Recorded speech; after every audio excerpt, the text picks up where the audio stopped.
Wakil presiden itu kerjanya apa sih? Apa kerja wakil presiden?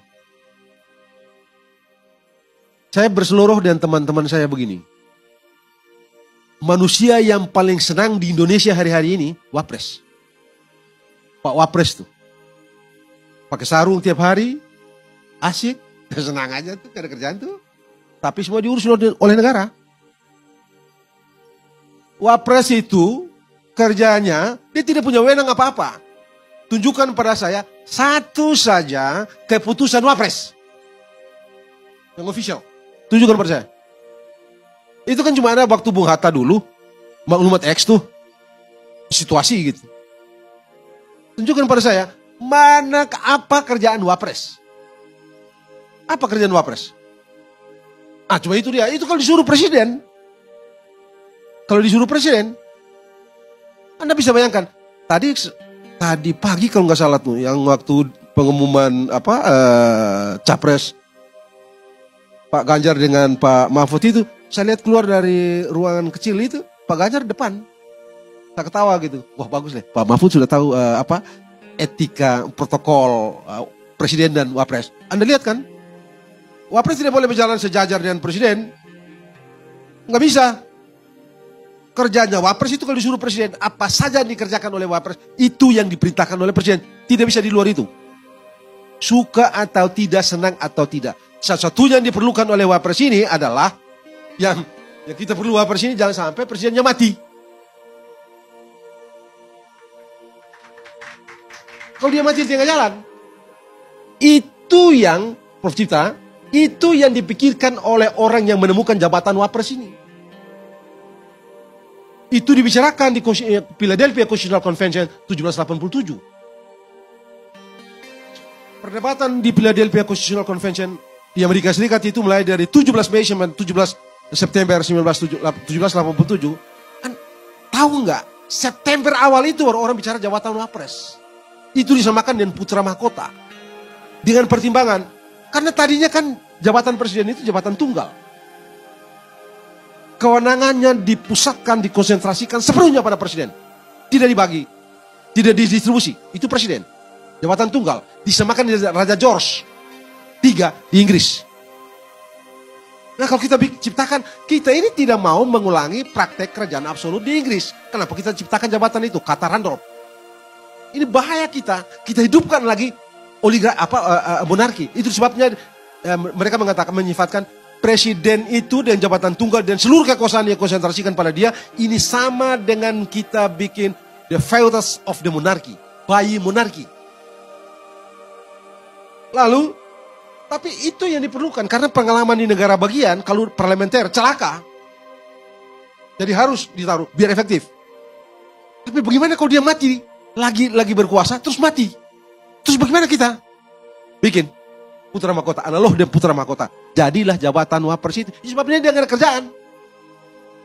Kawan ini, si Wapres ini nggak ada kerjaan. Jadi kalau dia tidak ada kerjaan, kenapa juga kita pusingkan dengan Tuan Gibran ini, anak kecil ini?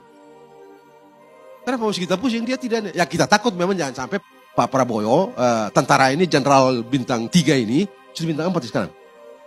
Bintang 3 ini dia sakit terus bagaimana kita nggak tahu kan urusan Tuhan ini. Andri juga nggak mau berdebatkan soal itu. Itu aja sebenarnya. Kalau wakil presidennya mati gampang, tidak pengaruh dengan penyelenggaraan pemerintahan.